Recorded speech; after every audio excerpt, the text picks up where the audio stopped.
네, 오늘 욥기 7장입니다. 우리 같이 욥기 7장을 여셔서 같이 한번 보시겠습니다. 네, 욥기 7장의 제목은요. 당신의 하나님은 너무 작다.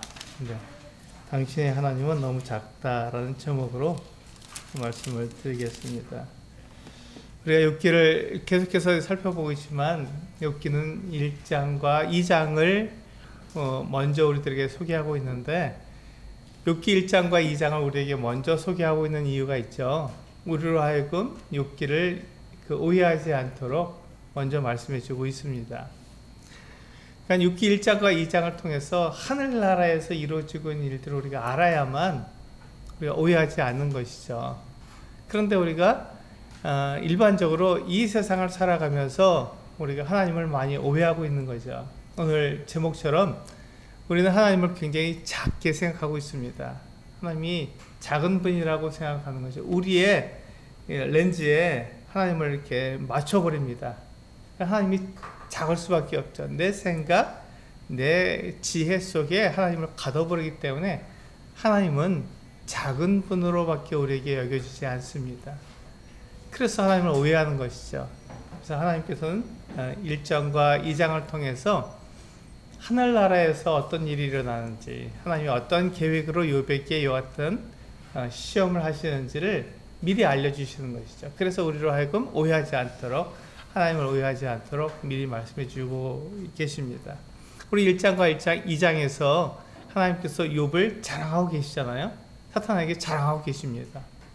그래서 사탄은 하나님에 대해서 욥을 이렇게 송사합니다. 하나님께서 이렇게 그를 보호하시고 울타리로 그를 보호해 주시니까 그가 당연히 하나님을 섬기지요.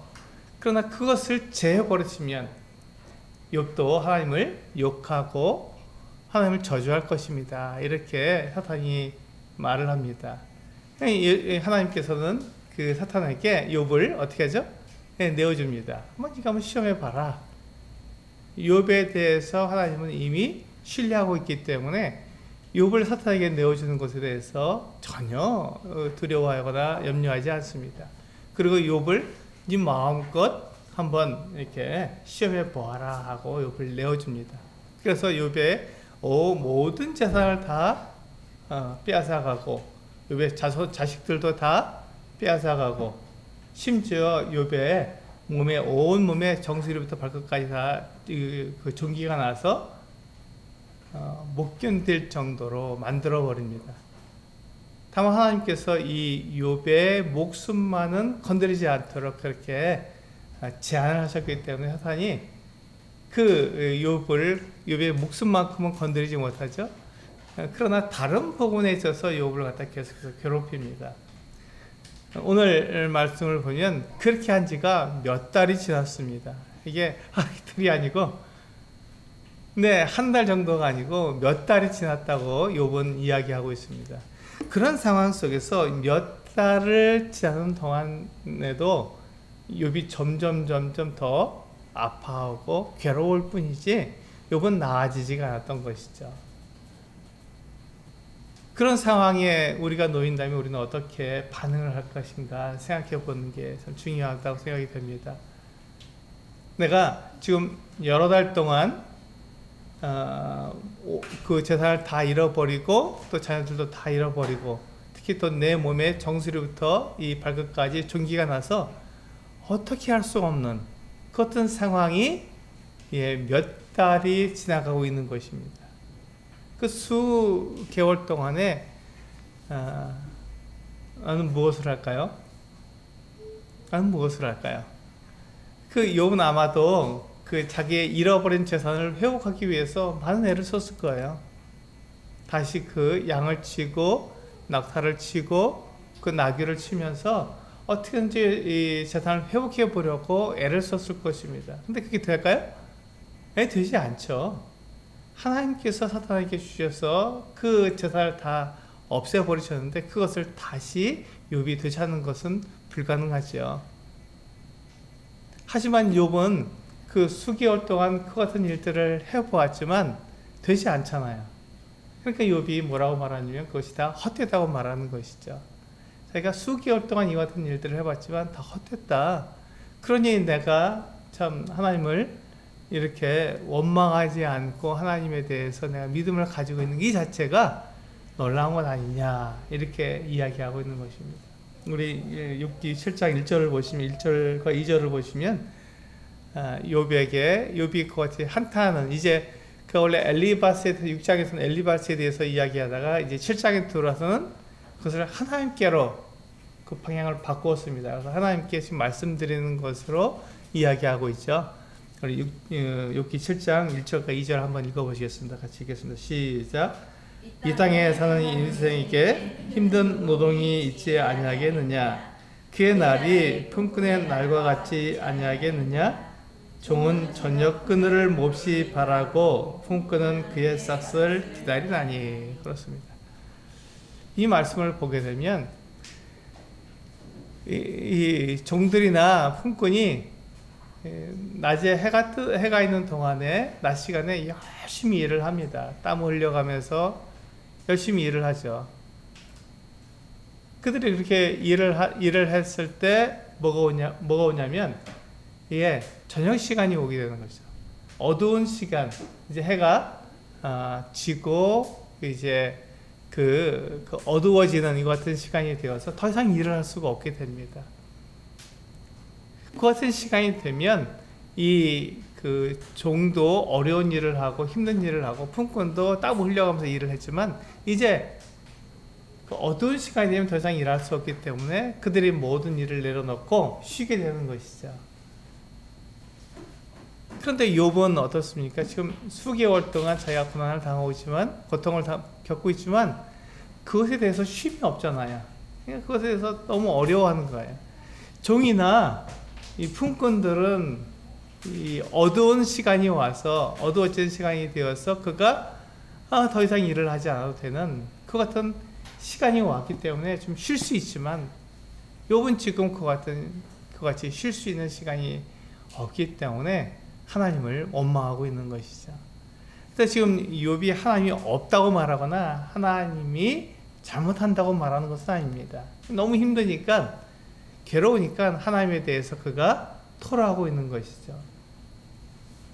이것만 해도 대단하지 않습니까? 만약에 우리가 이와 같이 몇 달 동안 고난을 당한다고 한다면 당장 하나님을 원망했을 거예요. 하나님 저주했을 거예요. 도대체 하나님이 왜 나에게 이런 일을 행하십니까? 하고 나 이제 하나님 믿지 않겠습니다. 하나님 없다고 저는 생각하겠습니다. 이렇게 하나님을 떠나버릴 게 분명하지만 욥은 그렇게 하지 않았다는 것이죠. 욥은 하나님 계신 것을 끝까지 믿었지만 그 같은 고난이 왜 왔는지는 알지 못했습니다. 지금 우리가 계속해서 이야기하고 있는 것이 뭐죠?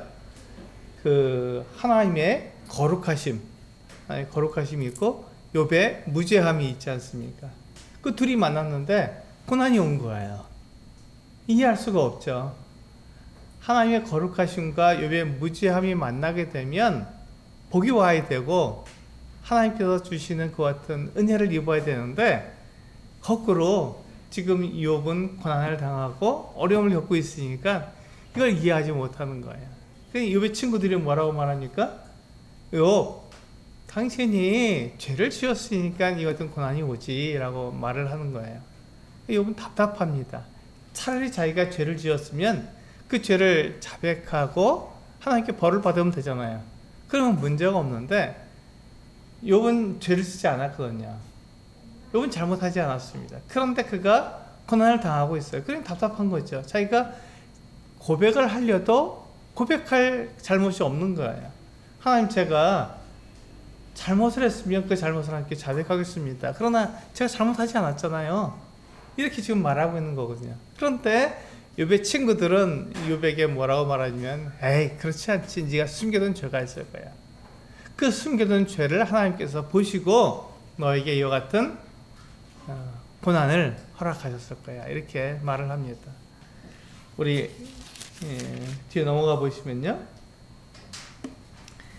욥이 이제 4절에 한번 보실까요? 4절 같이 읽어보시겠습니다. 시작. 내가 누울 때면 말하기를 언제나 일어날까 언제나 밤이 갈까 하여며 새벽까지 이리 뒤척 저리 뒤척 하는구나. 우리 이 말씀을 보게 되면 공감하는 분들이 있지 않습니까? 예, 이게 불면증이라고 하죠. 우리가 밤에 잠을 못 자고 그냥 이리 뒤척 저리 뒤척 하는 경우가 있습니다. 근데 그건 며칠이에요. 또 요즘 나오는 약들이 좋아서 약을 먹으면 쉽게 그와 같은 불면증을 이길 수 있습니다. 그런데 욥은 몇 개월 동안 계속 이와 같은 삶을 살고 있잖아요. 그 잠을 자려고 잠을 잘 수가 없습니다. 이 잠을 자야 다음날 머리가 맑아지고 어떤 일을 할 때 그가 좋은 이 같은 머리가 맑아지니까 잘 할 수 있는데 잠을 자지 못하면 띵 하잖아요. 판단할 수가 없습니다. 그런 상황 속을 지금 욥이 몇 달을 지금 보내고 있는 거죠. 여러 달을 보내고 있습니다. 그러니까 욥이 이와 같은 상황 속에서 자기의 믿음을 지키는 것도 대단한 것이죠. 정말 놀라운 일이라고 우리가 말할 수 있습니다. 우리 5절 같이 읽어볼까요? 5절이 굉장히 욥의 상황을 우리들에게 말해주고 있는데 한번 읽어보겠습니다. 시작. 내 살에는 구더기와 흙덩이가 의복처럼 입혀 있었고 내 피부는 굳어졌다가 터지는구나. 그렇습니다.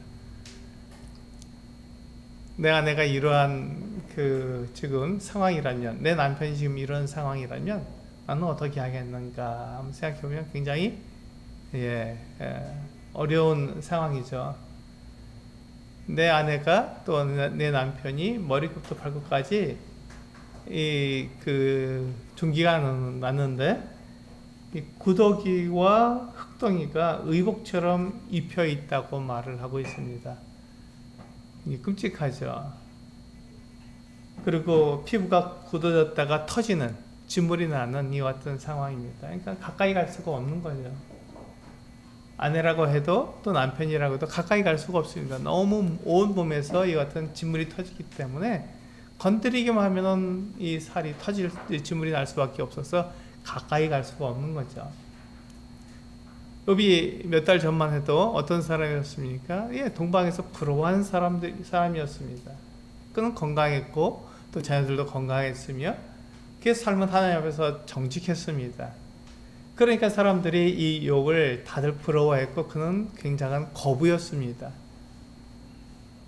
그런데 그가 한순간에 모든 것을 잃어버리고 지금 이와 같은 상태가 된 거거든요.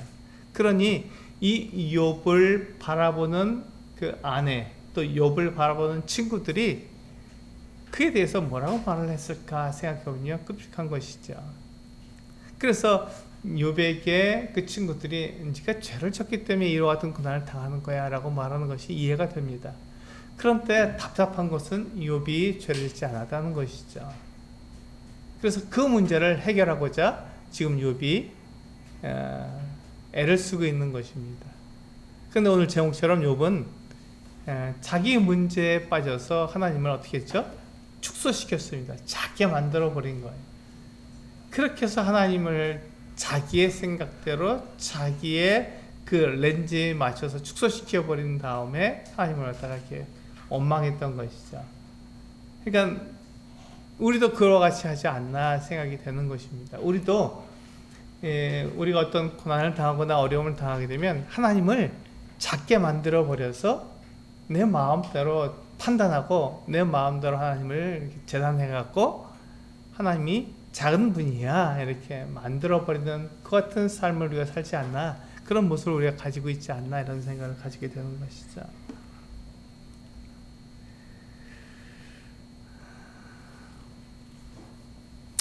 하나님을 믿고 하나님을 섬기는 사람이 이러한 모습이 되면 사람들이 뭐라고 말하겠습니까?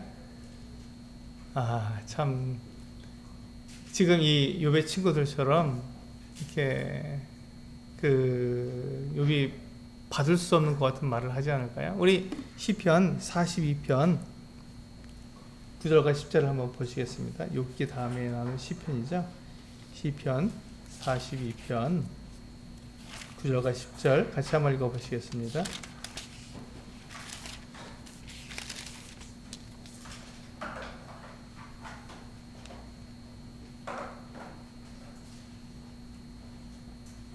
네, 시편 42편 9절과 10절 네, 같이 읽겠습니다. 시작.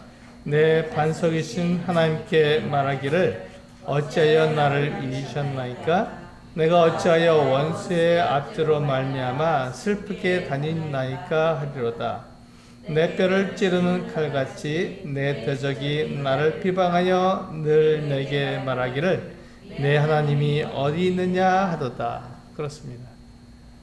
우리가 하나님을 믿는다고 말을 하고 하나님께서 살아계시다고 말을 하고 하나님은 천지의 주인이시라고 우리가 말을 합니다.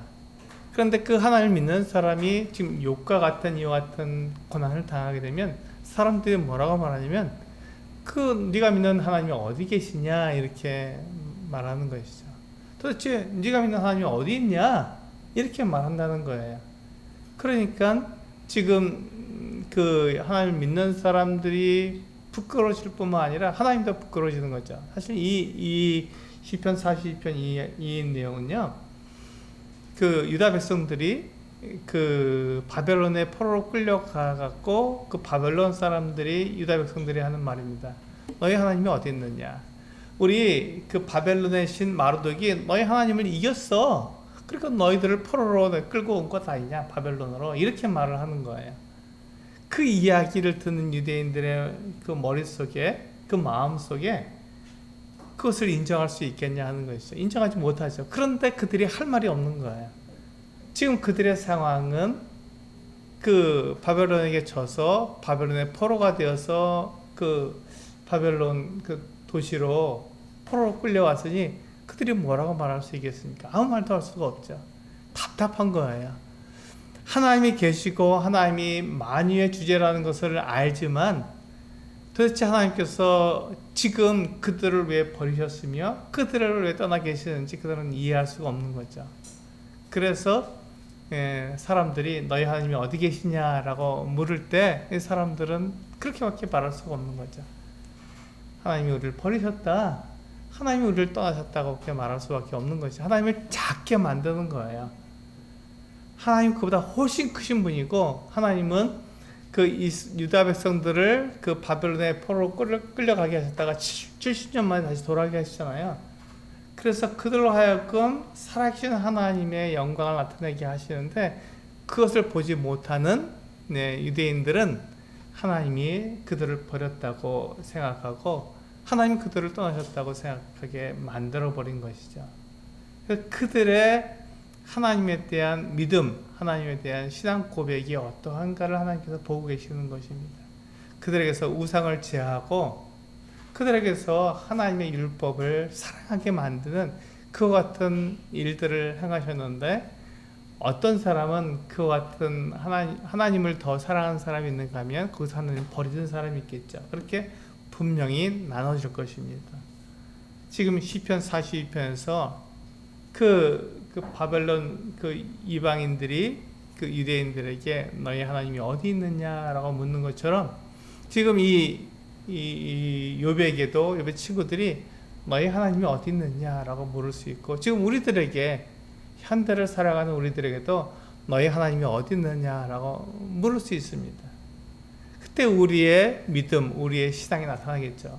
우리가 어떻게 대답하느냐에 따라서 그 믿음이 달라질 것입니다. 하나님이 나를 버렸다고 우리가 이야기하게 되면 하나님은 없는 분이십니다.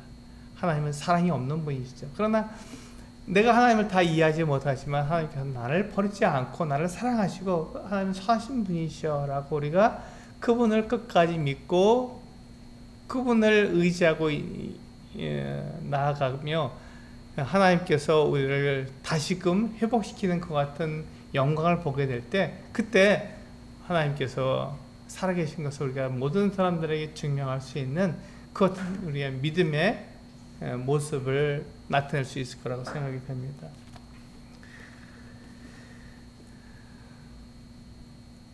다시 돌아와서요.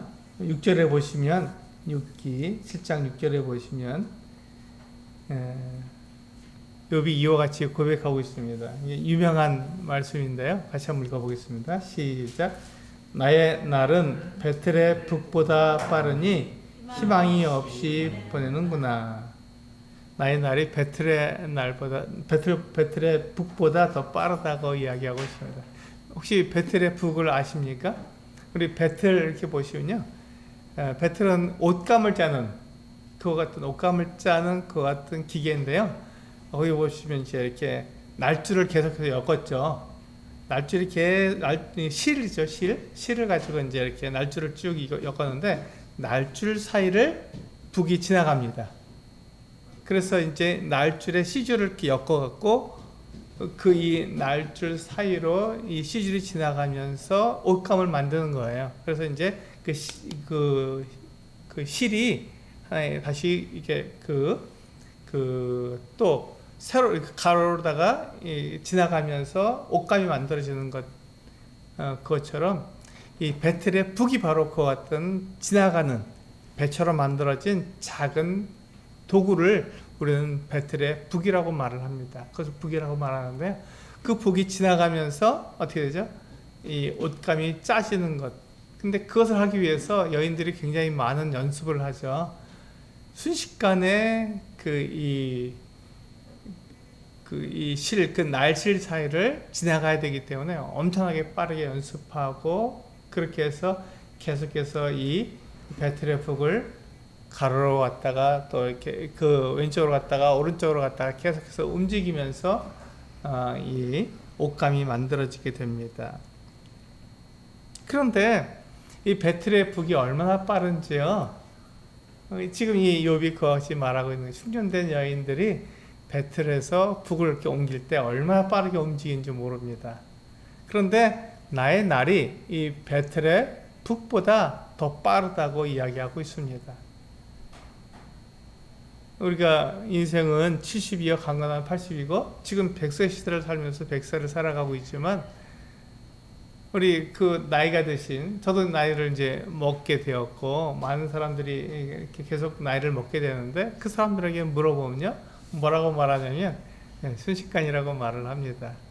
눈 깜빡할 사이에 내가 이렇게 나이를 먹었어, 이렇게 이야기를 합니다. 그래 60이 되고 70이 되고 80이 되는 것들이 아주 그냥 순간적이에요. 그런데 그것을 욥이 뭐라고 말하냐면, 나의 날은 배틀의 북보다 빠르다, 이렇게 말을 했습니다. 그래서 이 욥에게는 희망도 없다고 말을 합니다. 우리 그리스도인들은요, 소망 때문에 살아가거든요.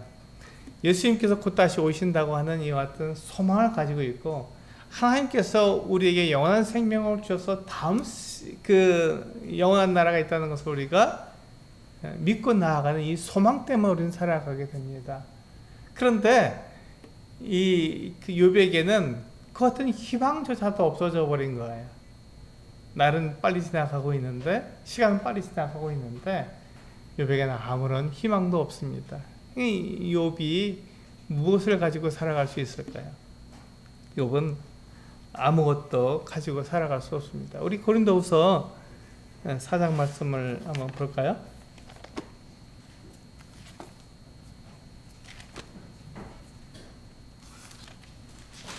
시작성경 고린도후서 4장 16절입니다.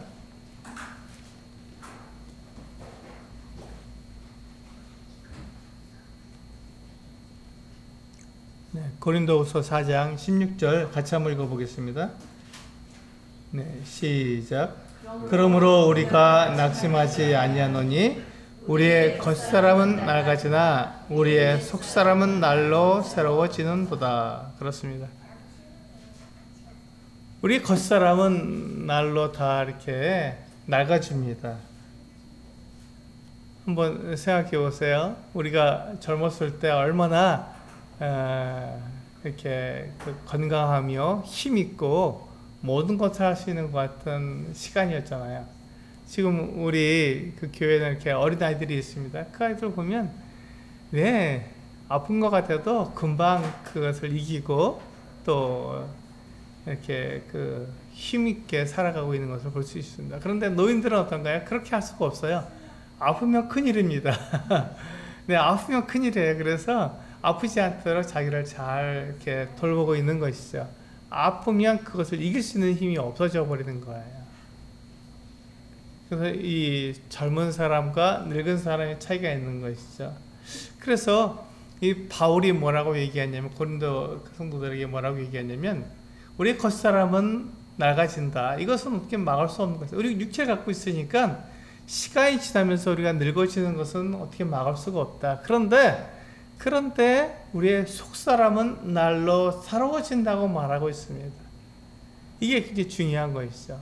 우리의 육체는 늙어지고 점점점 이게 우리가 낡아질 수밖에 없지만, 그러나 낡아지지 않는 게 있다는 거예요. 그것이 뭐냐면 우리의 속사람입니다. 우리 영혼은 오히려 하나님에 대한 믿음, 하나님에 대한 이 신앙으로 인해서 우리가 더 강건해질 수 있는 것이죠. 우리가 주님 만날 그 같은 날이 가까워질수록 우리의 삶은 어떻습니까? 더 확고한 믿음 가운데 살아갈 수 있다는 것이죠. 내가 주님 나라에 간다고 하는 이 분명한 신앙 고백을 통해서 예수님을 만난다고 하는 이 소망 가운데서 우리 속사람이 더 강건해질 수 있는 것이죠. 우리의 겉사람은 낡아지지만 우리 속사람은 날로 새로워질 수 있는 이 놀라운 은혜가 우리들에게 있는 것이에요. 우리는 그렇게 살아가야 한다고 바울이 우리들에게 이야기하고 있는 것입니다. 우리는 우리의 속사람이 그렇게 날로 새로워지도록 우리의 신앙을 그렇게 만들어 가야 됩니다. 하나님 누구신지 우리는 알아야 되는 것이고요. 하나님께서 우리에게 약속하신 하나님의 그 영원한 나라가 우리에게 주어질 것을 소망하면서 살아가야 하는 것입니다. 그것을 우리가 잃어버리면 안 되고, 이 세상에 자꾸 눈을 두고 이 세상에서 내가 더 가질 것이 무엇인가를 생각하게 되면 우리는 그것을 잃어버리게 되는 것이죠. 영원한 나라를 잃어버리게 됩니다. 그래서 우리가 우리의 삶은 베텔의 북처럼 빠르지만 우리의 영혼은 날로 새로워져야 한다는 것을 우리가 분명히 알 수가 있습니다. 그래서 우리가 이제 계속 보고 있는 것처럼 요한복음에 보면 그 예수님께서 죽은 나사로를 살리러 이제 가시잖아요. 나사로의 무덤에 가시는데 그 누이들이, 그 여동생들이 그것을 믿지 못합니다. 어떻게 죽은 사람이 다시 살아납니까? 죽어서 이제 나으리가 되어서 무덤에 들어간 지 나으리가 되었고, 그래서 냄새가 납니다. 썩는 냄새가 나는 것이죠. 그렇게 얘기하는데 예수님께서는 나사로의 무덤에 있는 돌을 옮겨 놓으라고 말씀하십니다. 그리고는 나사로를 부르십니다. 나사로야, 나오너라. 이렇게 부르셨습니다. 나사로가 어떻게 했나요? 온 몸을 배로 동인 채로 나왔습니다. 수건도 어떻게 할 수가 없으니까 수건도 얼굴에 그냥 가려진 채로 나왔습니다. 이 생명의 주관자이신 예수님께서 나사로야 나와라 하고 부르시니까 나사로가 지금 썩어서 냄새가 나는 이 같은 나사로가 살아서 나올 수밖에 없었던 것이죠. 예수님은 생명의 주관자시니까. 우리의 겉사람은 이렇게 죽을 수밖에 없지만, 썩어서 사라질 수밖에 없지만, 예수 그리스도께서 우리의 부활이시오 생명이시기 때문에, 우리 생명의 주관자이시기 때문에 우리를 부르실 거예요. 우리를 부활시키실 거예요. 새로운 몸을 우리들에게 주실 것입니다. 우리는 그것을 바라보고 그것을 소망하면서 우리는 살아가는 사람들이잖아요. 그래서 우리의 삶을 통해서 예수 그리스도를 나타내는 거예요. 예수 그리스도의 부활이 우리의 부활이고, 예수 그리스도의 생명이 우리의 생명인 것을 나타내는 것이죠. 그래서 욥은 그와 같이 말을 했습니다. 하나님께 자기의 삶이 계속해서 낡아지고 있고, 그렇게 그 베텔의 북보다 더 빠르게 사라지고 있다는 것을 말을 한 거죠. 그러나 지금 이 욥에는요, 하나님을 그렇게 작게 만든 거예요. 자기에게 희망이 없는 분으로 그렇게 그 하나님을 바라본 것입니다. 그러나 우리의 삶은 그렇지가 않죠. 우리에게는 소망이 있지 않습니까? 소망을 가지고 우리는 살아갑니다. 소망이 곧 믿음이니까요. 그래서 욥은 네, 이렇게 7장으로 다시 돌아오셨어요.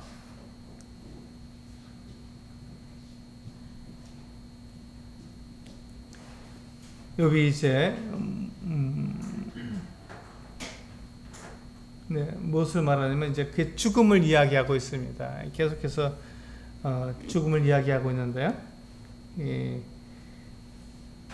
9절에서 보시면 구름이 사라져 없어짐 같이 수월로 내려가는 자는 다시 올라오지 못할 것이요. 이게 이제 그 부활을 믿지 않는 이 사람들의 모습인 것입니다. 그런데 12절에 보시면 12절 같이 읽어보겠습니다. 시작. 내가 바다니까 바다 괴물이니까 주께서 어찌하여 나를 지키시나이까. 이렇게 욥이 고백하고 있는 거예요. 이것은 그 바벨론 시대에 나오는 이야기입니다. 그래서 이게 그 마르뚝이라고 하는 바벨론 신이 얌이라고 하는 이 같은 이 바다 괴물 또 이 바다의 신을 갖다가 붙잡아서 그 산채로 이렇게 붙잡아 놓고 마르뚝이 그 신들을 보고 있는 거예요. 지켜보고 있는 거예요. 그 이야기를 여기다가 욥이 기록한 거예요. 이건 많은 사람들이 이 신화를 알고 있거든요. 그래서 욥이 이것을 기록하면서 마치 그것처럼 하나님께서 나를 지켜보신다 이렇게 말을 한 것입니다. 하나님께서 사람들을 지켜보시는 것이 좋은 일이잖아요. 그런데 어떤 사람에게는 그것이 굉장히 어려운 일로 다가온다고 하는 것입니다. 지금 욥은 어떻습니까? 하나님께서 자기를 지켜보시는 것이 굉장히 어려운 일이라고 이야기하고 있습니다. 왜냐하면 하나님께서 그의 일거수일투족을 다 살피시고 그가 혹시 잘못을 저지르지 않는가, 그가 혹시 죄를 짓지 않는가, 이것을 보고 계신다고 욥이 생각했기 때문에 그렇습니다. 하나님께서 만약에 나의 잘못, 나의 실수를 다 일일이 다 지적하신다고 생각하면 정말 끔찍하겠죠. 하나님 앞에서 우리가 살아갈 수 없을 것입니다. 이건 욥이 하나님을 오해한 것입니다. 하나님은 우리를 그렇게 대하시는 분이 아니잖아요. 하나님은 우리를 사랑하시는 분입니다. 우리를 이 세상 가운데서 사랑하시는 분이에요. 우리의 실수와 우리의 잘못을 용서하시고 용납하시는 분이세요. 그래서 우리를 어떻게 하면 하나님 앞에서 우리가 하나님의 사랑 가운데 살아가게 될지를 하나님은 생각하시는 거거든요. 그래서 하나님은 우리를 용서하시는 분이고 우리를 사랑하시는 분인데 지금 욥은 그렇지 않다. 하나님은 나를 감찰하시는 분이다. 이렇게 생각한 것입니다. 그러니까 어려울 수밖에 없죠. 그러니까 두려울 수밖에 없는 것입니다.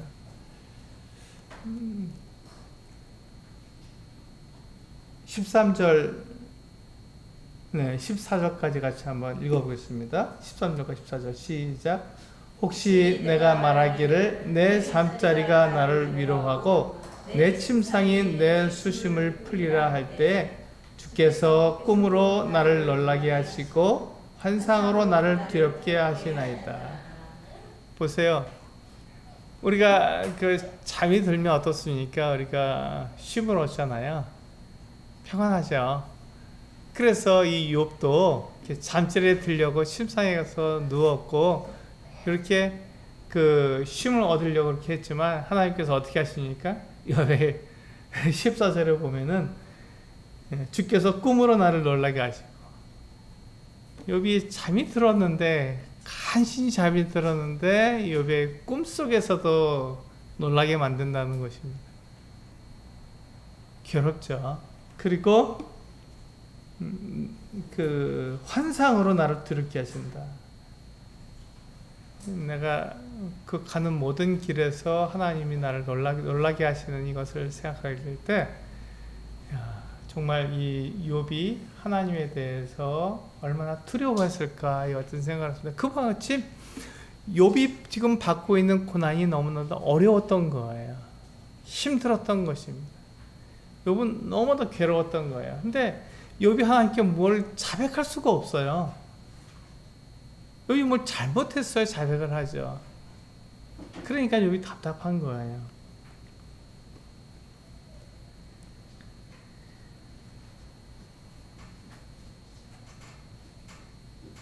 네, 우리